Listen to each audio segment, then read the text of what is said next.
Hi, welcome back, Dreamers. What is up? Today I wanted to do something really fun, really important, really special to me. I know that I started kind of back up when I really started to do this again with some really important research videos.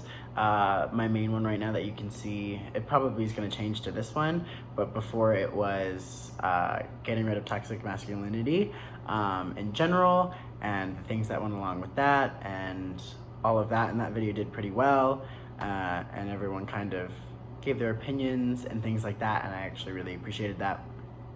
And so today I really wanted to kind of, because hi, I'm gay, I wanted to go over the history of the gays and just the LGBTQ plus community in general.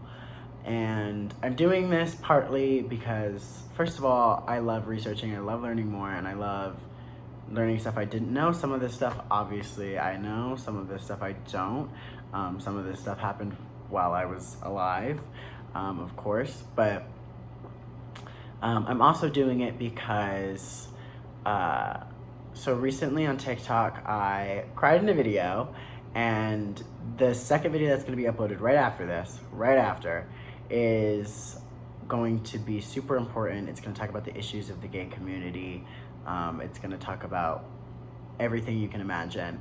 I started to do that on TikTok. I cried on camera because I was really upset. I said that I didn't want to be gay anymore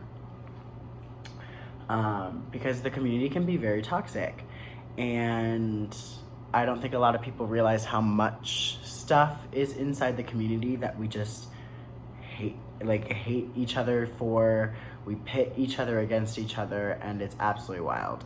So just a little bit of a story. All of the videos got really good, traction, and people were loving it, and people are still loving it. A lot of people are still loving it.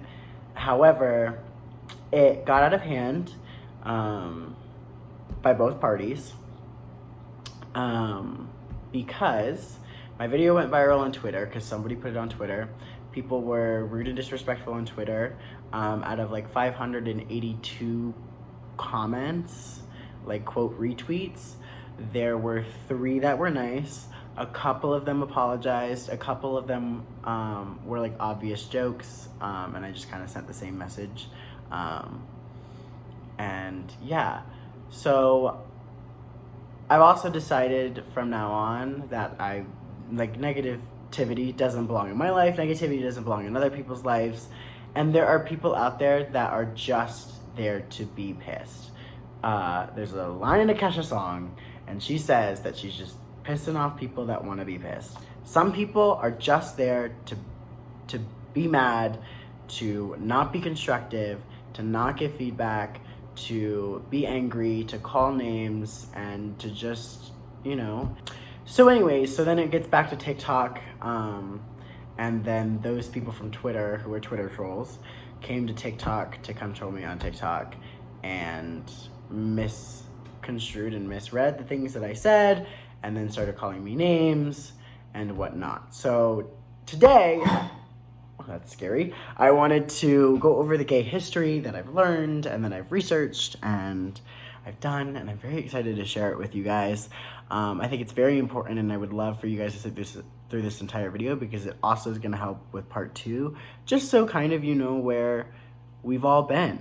And I'm not going to sit here and say yeah, all of this stuff applies to me. No, it starts in 1924, and the majority of the stuff happens before 1999. And then some bigger stuff happened in the 2000s, but the majority of stuff happened prior to the year I was born. So I'm not going to sit here and I'm going to say, yeah, I was a part of that. I was, my descendants were a part of that, and all of this stuff. That's not what happened. And quite frankly, it got us to where we needed to be today. And the past is important to remember that. However, the past is exactly that. The past is there to stay in the past. We were born now. We have to make time for the time that we have now. The present is the most important part of our life. So we have to use what we know of the past to make the present better, to make the future better, so that we don't go back.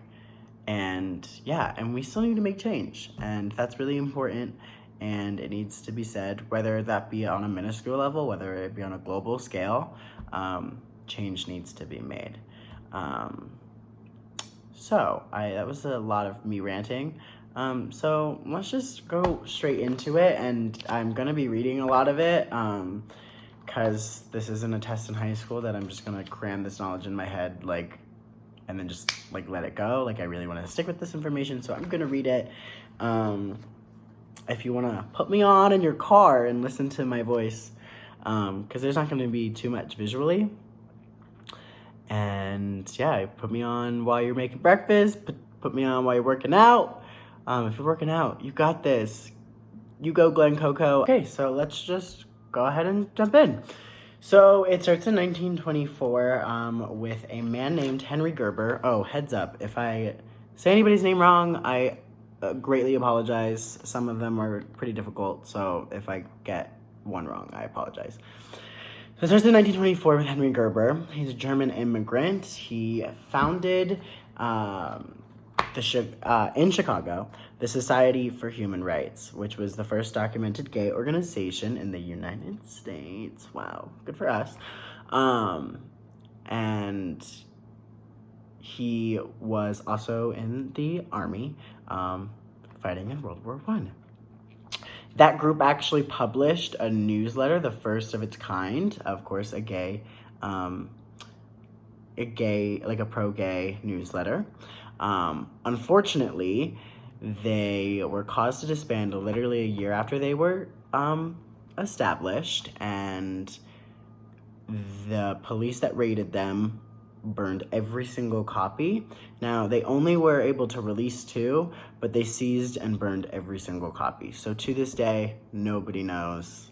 I'm sure at this point you'd be 100 and something if you had a copy, but you probably won't remember. So we don't really have any of that. Then it kind of goes stagnant for about 2 decades. In between there, a person named Radcliffe Hall stirred up controversy in the first lesbian-themed novel, The Well of Loneliness. And then same thing, still stagnant, but in World War II, homosexuals were branded with pink triangles that were also given to sexual predators. So, in 1948, Alfred Kinsey wrote in The Sexual Behavior in the Human Male that sexuality in a human male was on a continuum or on a spectrum between exclusively homosexual to exclusively heterosexual. Now, in 1950, they coined the term homophiles, or at least that's what they said more, because the word homosexual existed. However, they liked homophile more because it seemed a lot less clinical and a lot less sexually oriented. So a man named Harry Hay founded the Mattachine Foundation. In 1952, the foundation expanded with Dave Jennings, one of the founders, being arrested for solicitation, but there was no cause for him to go to jail, and he was free. At the end of that year, One Inc. was created, where they created the magazine One, which was the first pro-gay magazine. So remember, Friendship and Freedom was the newsletter. One is the first pro-gay magazine. Now, so because Harry Hay and Jennings, they helped create this magazine, they were kicked out of their own club because they were communists. So they were kicked out of the club because they were communists, but the magazine continued. And in 1958, One won a lawsuit against the U.S. Post Office because the U.S. Post Office had refused to deliver it, and they won their lawsuit. In 1955, the Mattachine Society was founded, which started the second publication, the Mattachine Review. In that same year, 1955, four lesbian couples in San Francisco started the Daughters of Bilitis. Again, apologies if I say that wrong. And they published The Ladder, which was the first lesbian publication.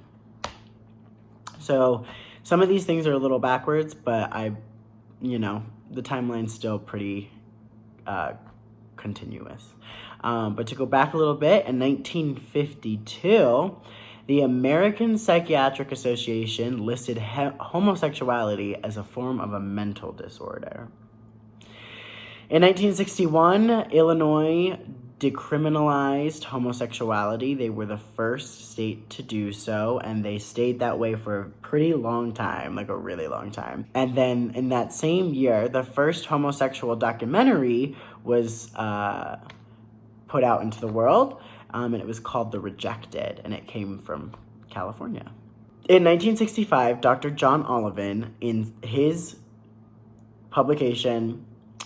book, Sexual Hygiene and Pathology, he coined the term transgender. However, transgenders came into the scene 10 years prior with a man named, at the time, George William Jorgensen Jr., which he overdid procedures and he became she, and her name is Christine Jorgensen.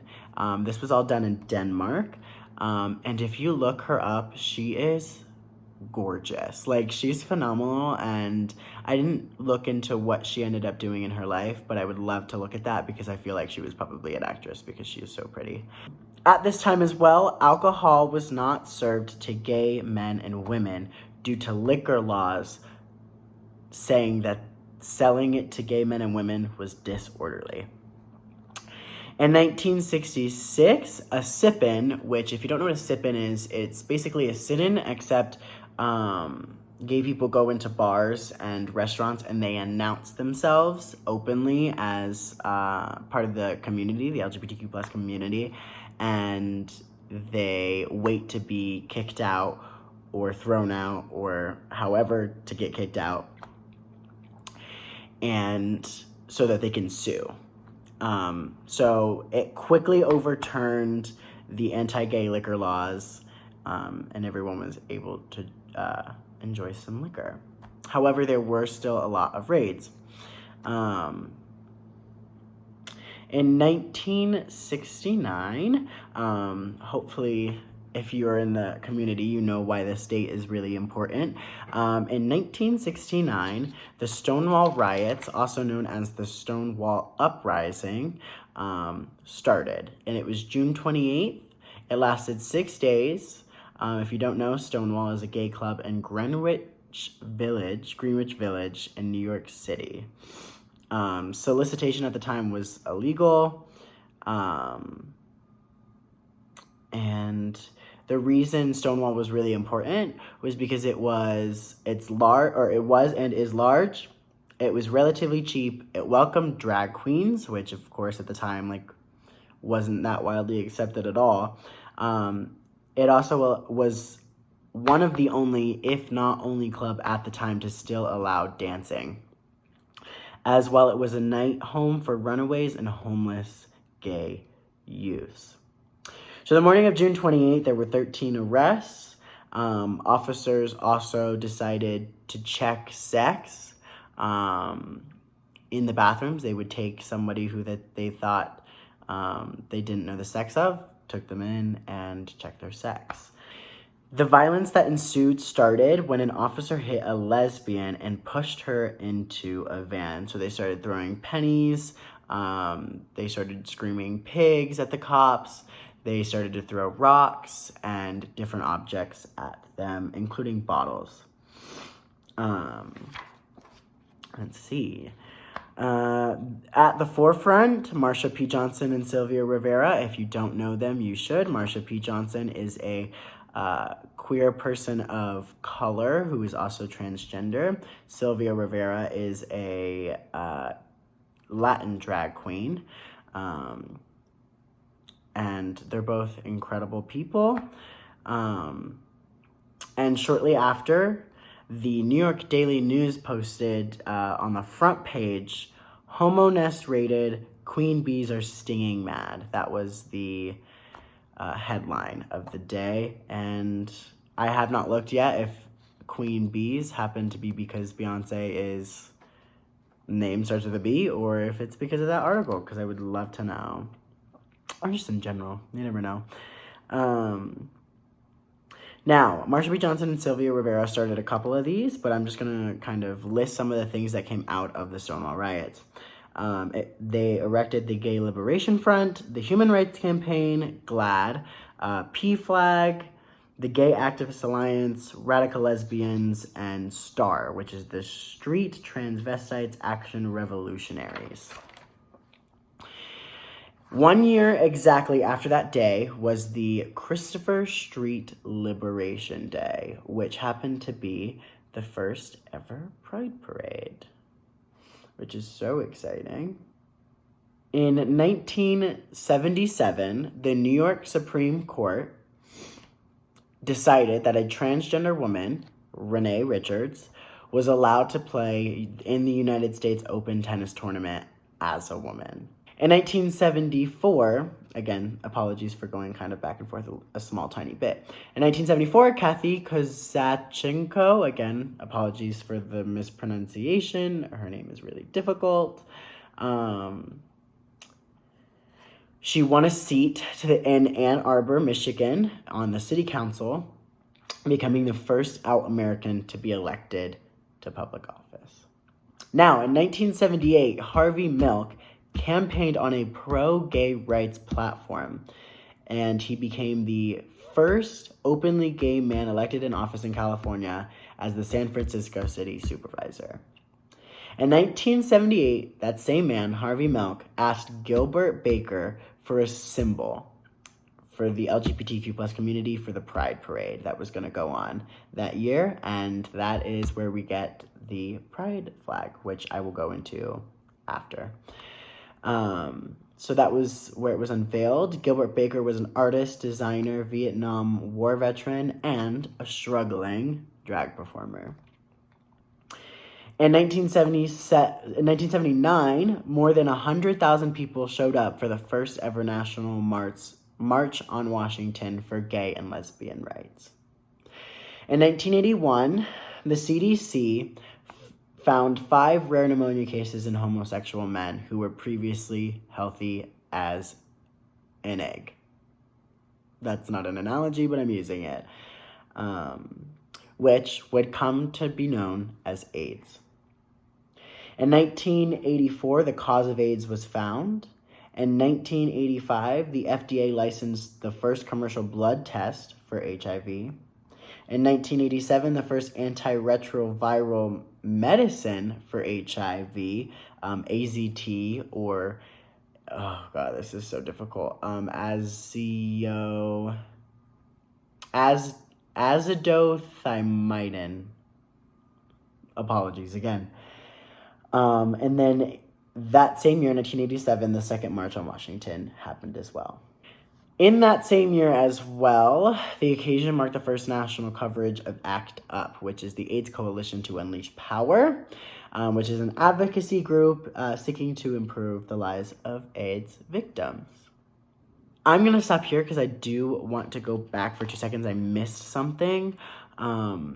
So years later, 50 years to the day from the Stonewall riots, the NYPD actually came on the news and addressed the police at the time and said that they were enforcing discriminatory laws and they were doing wrong on the LGBTQ community. And so that was really cool, really special. Happened just last year, 2 years ago, excuse me. What year is it? 21, 20, 90, yeah, 2 years ago, year and a half. Anyways, in 1988, the World Health Organization declared December 1st as World AIDS Day. By 1990, more than 100,000 reported cases of AIDS were running rampant. In 1982, Bill Clinton tries for gays for military, aka he wanted to let gays into the military, the LGBTQ plus community, and that didn't go over so well in federal government. So in 1993, Bill Clinton decided to sign the Don't Ask, Don't Tell, which means they could serve in the military as long as they did not declare their sexuality. In 1993, DC passed a law allowing gay and lesbian couples to register as domestic partners, which only really gave them some rights of marriage. San Francisco did this 3 years prior. California ended up doing all of it in 1999. In 1993, the rule of the highest court in Hawaii said that the ban against homosexuals goes against state's constitution. However, in 1998, state voters passed a law banning same-sex marriage, which is absolutely nuts. That was 23 years ago, so it wasn't that long ago. In 1996, Clinton signs DOMA, which is the Defense of Marriage Act, which prevents federal marriage benefits to same-sex couples. It also allows states to refuse to recognize same-sex marriage certificates from other states. Eventually, that would be uplifted. Now, to go back to Don't Ask, Don't Tell really fast, I forgot this as well. In September 20th of 2011, Obama lifts Don't Ask, Don't Tell. So eventually it was overturned by the Obama administration. So all is good and well in there. And then, of course, we have some other issues coming in the military in a minute. Now, in 2003, the U.S. Supreme Court took a case, Lawrence v. Texas, which ended up decriminalizing homosexual relations nationwide. Now, remember, at the time, in 1961, Illinois was the only one, and it took 42 years to decriminalize it nationwide. In 2009, Obama signs a new hate crime act known as the Matthew Shepard Act, which, if you don't know, he was a 20-year-old in 1988 who got murdered, brutally murdered, left to hang on a fence, and yeah, Obama said, no more, we can't do this. So he signed a new hate crime act called the Matthew Shepard Act. In 2015, DOMA was really erased by the Supreme Court. It never was official that DOMA was gone, but it was erased by the Supreme Court in 2015, that states can't ban same-sex marriage, making gay marriage legal throughout the country, which that exact date was in June, with the case of Obergefell versus Hodges, which, again, apologies if I say those wrong. John Obergefell sued to put his name on his late husband's death certificate, and saying that the laws violated the 14th Amendment. And Anthony Kennedy, RBG, Ruth Bader Ginsburg, Stephen Breyer, Sanaya Sotomayor, and Elena Kagan were the 5 judges to go in support of not only John, but the entire nation. In 2015 as well, the Boy Scouts of America lifted the ban on having openly gay leaders and employees. In 2017, they ended up reversing the fact that they could have transgender boys in their establishment as well, which fell short to Girl Scouts, which allowed transgender people back in 2011. So 6 years too late. But it's never too late to right our wrongs. So in 2016, the U.S. military lifted the ban on trans people serving openly. Eric Fanning was the first openly gay secretary of the Army military branch. In March 2018, Trump bans transgender people from serving in the military. So that's that on that. And in terms of kind of some other little small facts for you, Massachusetts was the first state to legalize gay marriage. And on May 17, 2004, that was the first ever legal same-sex marriage that happened. That same day, 77 couples were married. In 2007, Edith Windsor and Tia Spire got married in Ontario, Canada, which the state of New York recognized, however, federal government did not. In 2010, after Spire died, Windsor wanted, obviously she was supposed to take hold of her wife's possessions, but because the federal government did not recognize their marriage, she was not able to. So she sued, and the U.S. Attorney General in 2010, Eric Holder, was not going to hold up DOMA anymore under the Obama administration. So then what ended up happening was 2 years later, they took her case and Windsor won. So that's really kind of all of the information on that. I did want to give you a brief little small information on the pride flag because I think that's really fun and really interesting as well. So like I said, in 1978, on June 25th, that was the day that the Pride Parade ended up happening and the first pride flag was flown. It had 8 colors at the time: hot pink, symbolizing sex; red, symbolizing life; orange, symbolizing healing; yellow, symbolizing sunlight; green, symbolizing nature; turquoise, celebrating art; indigo, celebrating harmony; violet, celebrating spirit. All in that order, of course. Now, in that same year, right after the Pride Parade, the creator of the flag, Gilbert Baker, decided to try to get it officially established with the Parliament Flag Company. However, they didn't like the hot pink, which symbolized sex, and turquoise, which celebrated art. So they got rid of those 2 colors and added blue instead, which symbolizes harmony. And of course, now that is the flag we sort of know today, which I'll get to why I said sort of in a second. For the 25th anniversary of Stonewall and the creation of the flag, there was a mile-long flag created. The assassination of Harvey Milk elevated the production of pride flags. People kept buying it with the masses. That was on November 27th of 1978. And then again, 10 years later, in about 1988, production of pride flags increased again because West Hollywood resident sued their landlord over the right to hang the flag.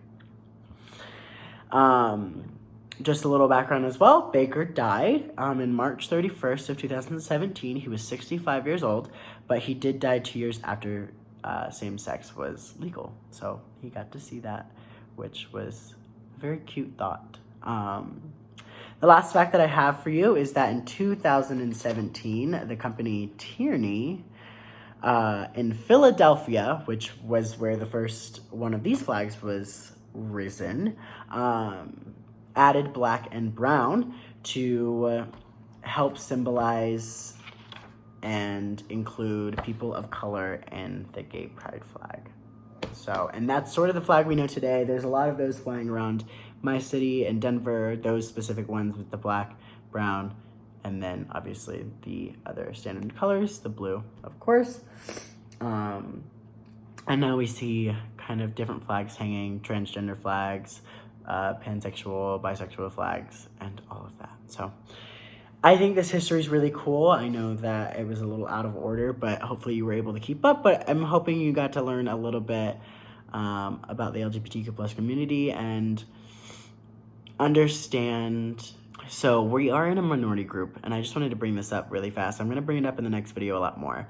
But we're a minority group, and that means that anybody in that minority, regardless of how they look, what they look like, who they love, they are up for discrimination. They're up for hate crime. They're up for, regardless of if you're able to pass. I can be straight passing if you want, or if I want to be. It's not something I choose to do. Like, I literally have that shirt that says "Woke Up Gay Again," and I'm basically a walking target.